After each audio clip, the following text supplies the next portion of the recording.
Here we're going to be solving other radical equations. These are going to be a little bit more complicated, and we're going to still going to isolate the radical, and we're going to isolate the more complicated radical, because what's going to happen here is we're usually going to have more than one radical, as you see in this first example.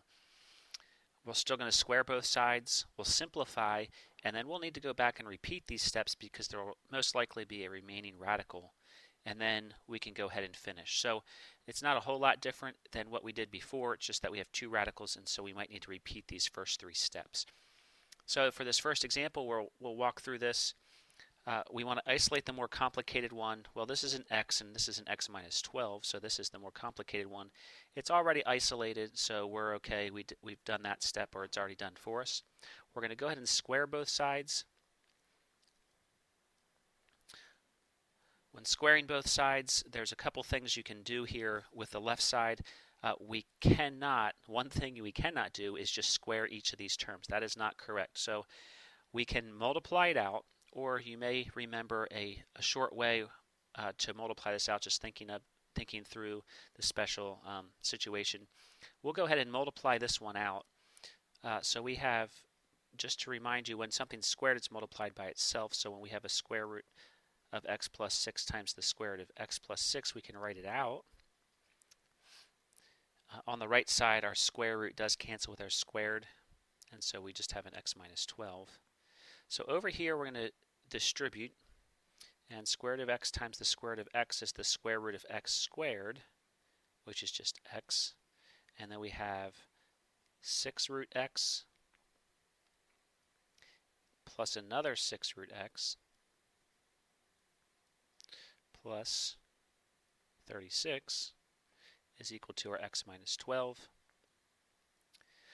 So we did this. We haven't simplified yet because we can add some like terms, but after we simplify, we're going to go ahead and repeat because we have this variable under the square root, or under the radical still. So we'll subtract x from both sides. We'll subtract 36 from both sides.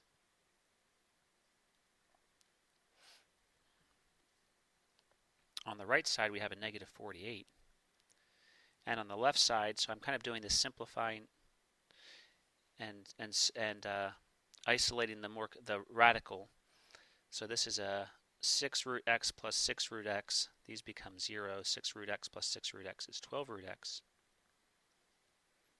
So continuing here, we divide both sides by 12. And we get the square root of x equals negative 4. And we actually mentioned we mentioned this in a past video, that the square root of something can never be a negative, and so we already know from this that there's no solution.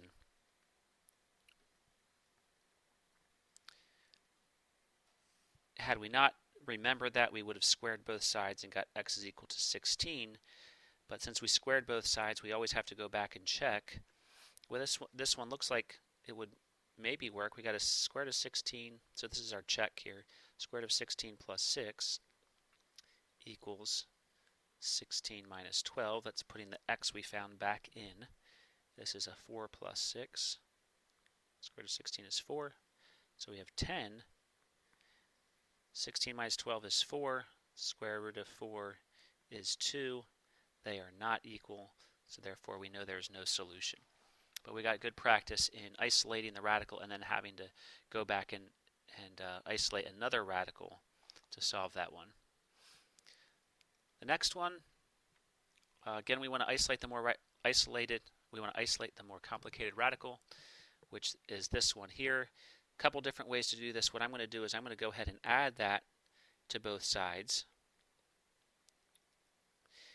and at the same time, we can add 2 to both sides to get the 2 to this side.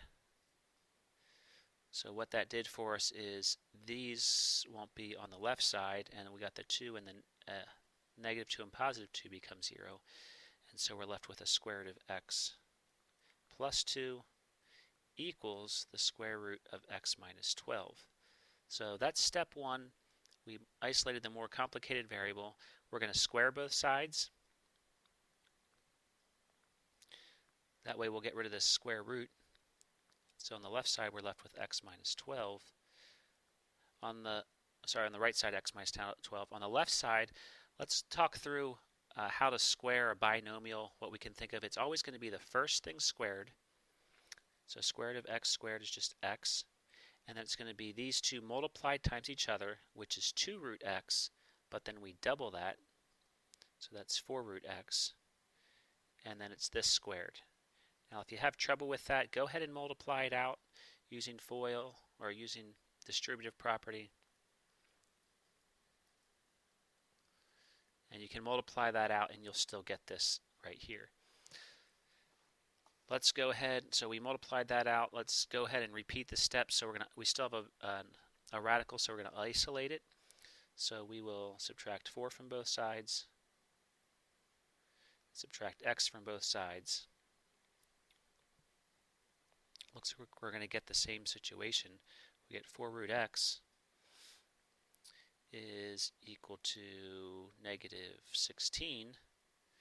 Divide both sides by 4, you get the square root of x equals negative 4. So again, this is going to have no solution because you can't take a square root and get a negative. Now don't get the idea that there are always no solution, but in these two cases there were no solution. Next example, we actually only have one radical here. So we only have to do this once, so we're going to isolate this radical. We're going to add 3 to both sides, which gives us an x plus 3 equals the square root of 3x squared plus 9x minus 5. Now that it's isolated, we can square both sides. Squaring both sides will undo the square root. We'll multiply this out just like we did on the last one. It's the first thing squared, then x times 3, which is 3x, doubled is 6x, and then 3 times 3, or 3 squared, is 9. Over here, the square root cancels with the squared, and we get just what's under the radical. Now notice here we have a quadratic.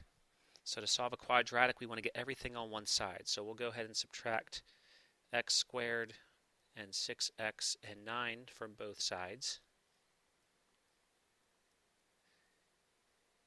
And so we'll have 0 here on the left side. Then we have 2x squared plus 3x minus 14. And then we can try factoring it. If it doesn't factor, we can use the quadratic formula. If we factor, we would want a 2x and an x. And then to get a 14, we need a 7 and a 2. So can we figure this out somehow? Let's put our 2 here and our 7 here, and this will be our positive, and this will be our negative, and I believe that works. So you have 2x squared minus 4x plus 7x gives us that 3x, and then minus 14. So we can go ahead and put set both of these equal to 0 because you have two things multiplied to equal to 0. Subtract 7 and divide by 2. You get x is negative 7 halves. And over here you add 2 to both sides, you get x is 2. So our two answers that we get are negative 7 halves and 2. We did square both sides, so we do have to check both of these solutions. So let's try negative 7 halves. So negative 7 halves, we're plugging in for x. 3 times negative 7 halves squared plus 9 times negative 7 halves minus 5, and then a minus 3 out here. And so we have to figure this out. Okay, negative 7 halves squared is 49 fourths. 49 fourths times 3 is 147 fourths minus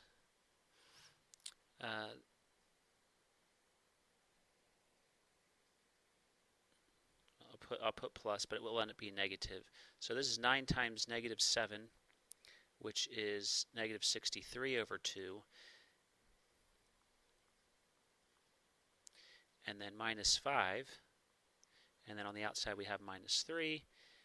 We need to get common denominators here, so the common denominator is 4, so 147 over 4 minus multiplying top and bottom by 2, we get minus 126 over 4, and multiplying top and bottom by 4 again, we get minus 20 over 4, and we have minus 3 out here.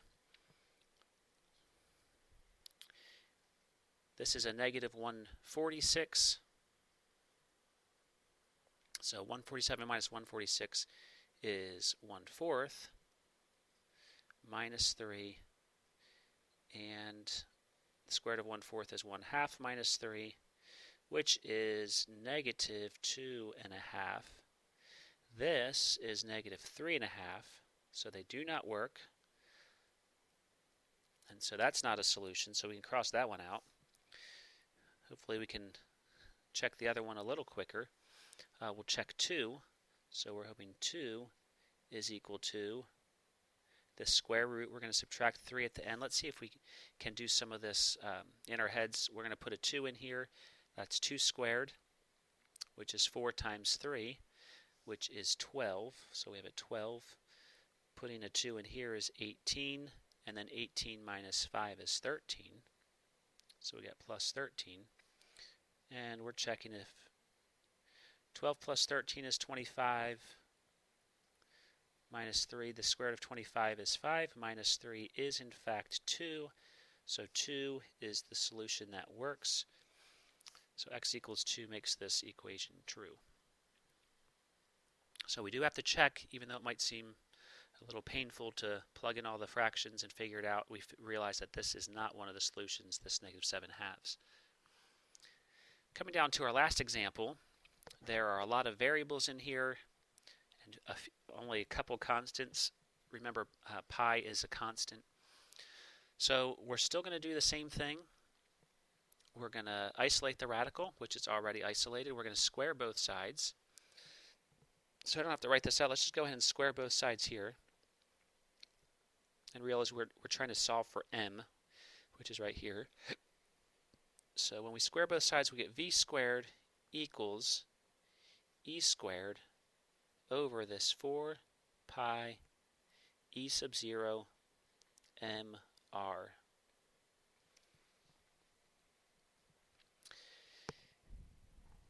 Well, we want to solve for m, and m should be in a numerator and not a denominator. So the way that we take care of that is we're going to multiply both sides by m.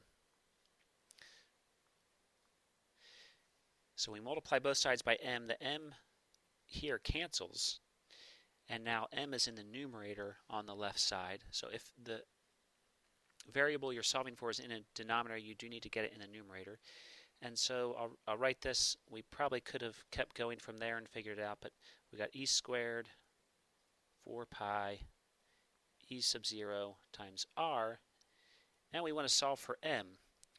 We can multiply or divide both sides by v squared, but even better, since we're dealing with fractions, if you're ever dealing with fractions, it's sometimes more helpful to multiply by the reciprocal.